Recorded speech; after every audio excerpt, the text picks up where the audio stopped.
wabarakatuh. Perkenalkan, kami dari kelompok 2 dengan saya Yasir Arafat Ramadan dengan NIM 118. Saya Muhammad Nabil Nasrullah dengan NIM 126. Saya Nasya Putri Kamila dengan NIM 127. Saya Intan Aulia dengan NIM 122. Saya Raffi Farabani dengan NIM akhir 065. Saya Raffi Ahmad Kurniawan dengan NIM akhir 114. Di video kali ini kami akan membahas isi jurnal yang berjudul Dampak Operasi Moneter Islam dan Agregat Pembiayaan Terhadap Pertumbuhan Ekonomi di Indonesia. Seperti apa isinya? Ikuti terus video kami. Kebijakan moneter memiliki peran penting dalam mendorong pertumbuhan ekonomi, terutama di negara berkembang seperti Indonesia. Namun, bagaimana jika kebijakan tersebut diterapkan sesuai prinsip syariah?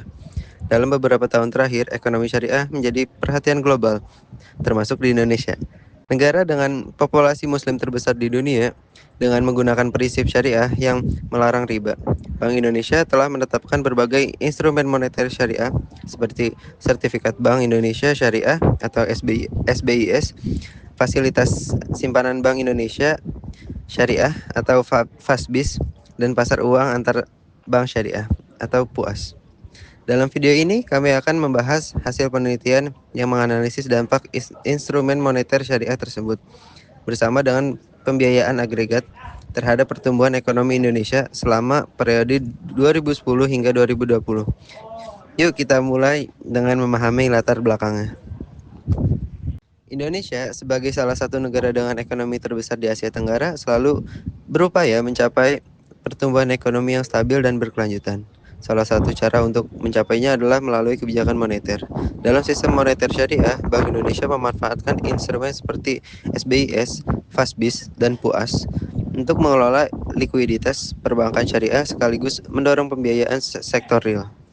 Selain itu, pembiayaan agregat oleh bank syariah menjadi pilar utama dalam mendukung aktivitas produktif masyarakat.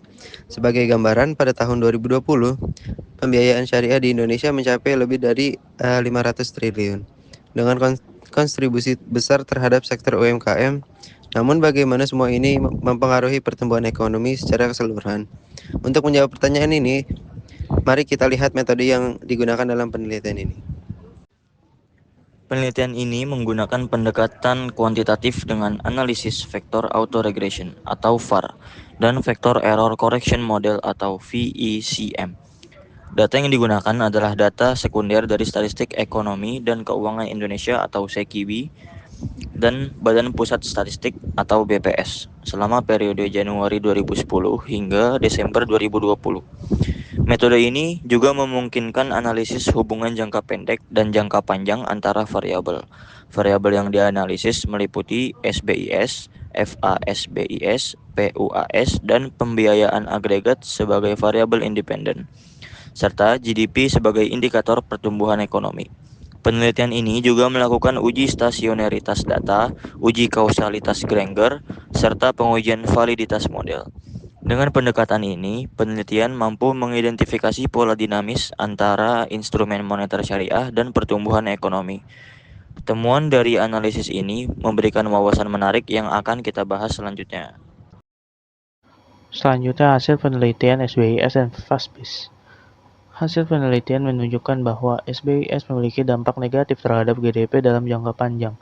SBIS berfungsi untuk menyerap likuiditas berlebih di perbankan syariah. Namun, jika penggunaannya berlebihan, ini justru mengurangi dana yang seharusnya disalurkan ke sektor real.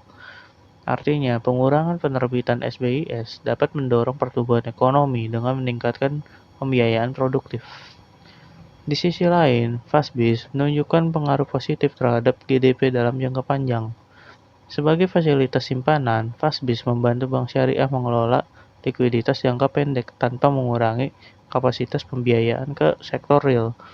Dengan optimalisasi FASBIS, stabilitas likuiditas dapat terjaga, sekaligus mendukung pertumbuhan ekonomi. Selanjutnya, hasil penelitian PUAS dan pembiayaan agregat. Pasar uang antar bank syariah atau PUAS juga memberikan dampak positif terhadap GDP. PUAS memungkinkan bank syariah dengan kelebihan likuiditas membantu bank lain yang kekurangan likuiditas tanpa melanggar prinsip syariah. Dengan demikian, instrumen ini mendukung stabilitas sektor keuangan sekaligus mendorong aktivitas di sektor real. Sementara itu, pembiayaan agregat memiliki dampak terbesar terhadap GDP dengan aliran dana ke masyarakat untuk mendorong produktif seperti UMKM dan infrastruktur. Pembiayaan agregat mendorong pertumbuhan produksi barang dan jasa. Dampaknya tidak hanya terlihat dalam jangka pendek, tetapi juga memberikan kontribusi signifikan dalam jangka panjang terhadap pertumbuhan ekonomi nasional. Dari hasil penelitian ini, ada beberapa pelajaran penting yang bisa diambil. Pertama, Bank Indonesia perlu mempertimbangkan pengurangan penerbitan SBIS agar lebih banyak dana yang tersalurkan ke sektor produktif.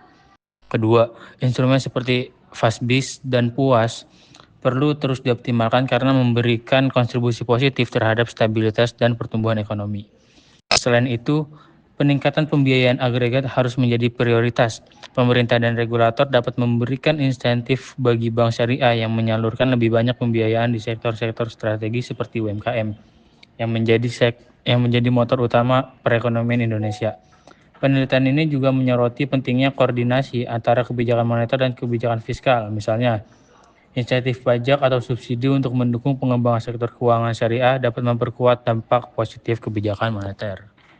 Sebagai kesimpulan, penelitian ini menunjukkan bahwa kebijakan operasi moneter syariah melalui instrumen SBIS, FASBIS, PUAS, dan pembiayaan agregat memiliki dampak beragam terhadap pertumbuhan ekonomi. SBIS membawa tantangan dalam pengendalian likuiditas, sementara FASBIS, PUAS, dan pembiayaan agregat memberikan kontribusi positif yang signifikan terhadap GDP. Dengan langkah strategis, Bank Indonesia dapat mengoptimalkan kebijakan moneter syariah untuk tidak hanya menjaga stabilitas likuiditas, tetapi juga memperkuat sektor real. Kedepan, Indonesia memiliki potensi besar untuk menjadi pusat ekonomi syariah global. Transformasi digital dan inovasi kebijakan dapat menjadi kunci untuk memperkuat posisi Indonesia di kancah internasional. Kami harap pembahasan ini memberikan wawasan yang bermanfaat tentang peran kebijakan moneter syariah dalam mendukung pertumbuhan ekonomi Indonesia.